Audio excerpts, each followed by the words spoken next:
Hey guys, it's Mrs. Grella. Since we started completing the square, we've done problems where the a value, the coefficient in front of x squared is always 1, and we've proceeded the way I've shown you. But if the a value is not equal to 1, it's maybe greater than 1. Like in this example, you have a number in front of x squared, it's 5, not a 1. You'd have to approach completing the square a lot differently.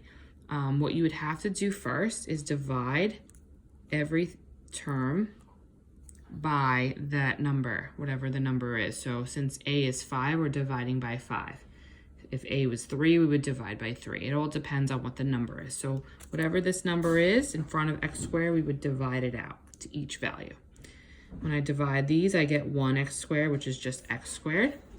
When I divide these, I get 15. When I divide these, I get 8x. Once I've done this, I do it the same way I've been doing it. I have to make sure my constant is on the right and my variable term is on the left. So I'm going to subtract the 8x first and write this in standard form. Should be a negative 8x, sorry. And then move that constant of positive 15 over to the right side and separate it from the other terms.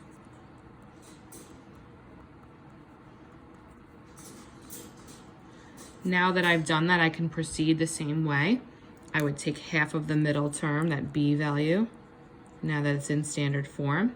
Half of negative 8 is negative 4. And then I would square that negative 4 to get 16. So that's what's going to go in the blank space.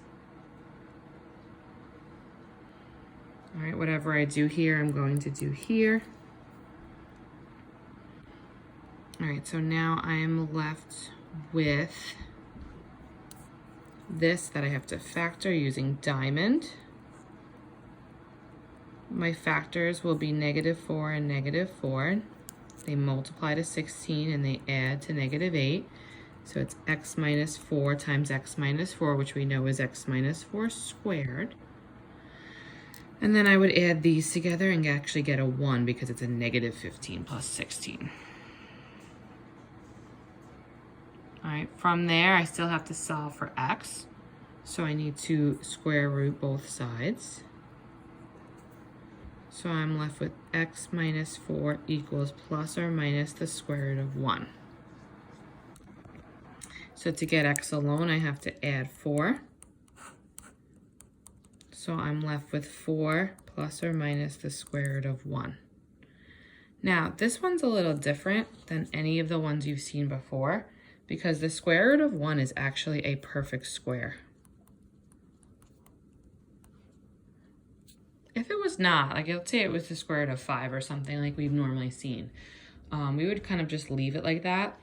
There really is no way we can reduce that further, but actually here, the square root of 1 is 1, right? Because it's a perfect square. So anytime you have a perfect square, you can keep going. So x would equal 4 plus the square root of 1, or 4 minus the square root of 1. 4 plus the square root of 1 is just 4 plus 1, because the square root of 1 is 1, and that's 5.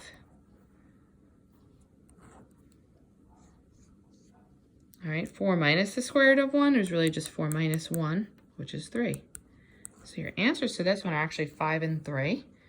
Looking back at this, probably in this step here, you could have actually factored it using Diamond. All right, we normally use completing the square when equations are not factorable, but in this case it was factorable, and that's okay. You can use either method. Since you were told to use completing the square, that's what you're going to use. But if it is factorable, if you notice here, you could have just done Diamond. Feel free, unless it specifically tells you to use completing the square. But if you use completing the square, the same method, and you end up with a perfect square, you can continue on, and you can get nice rational answers.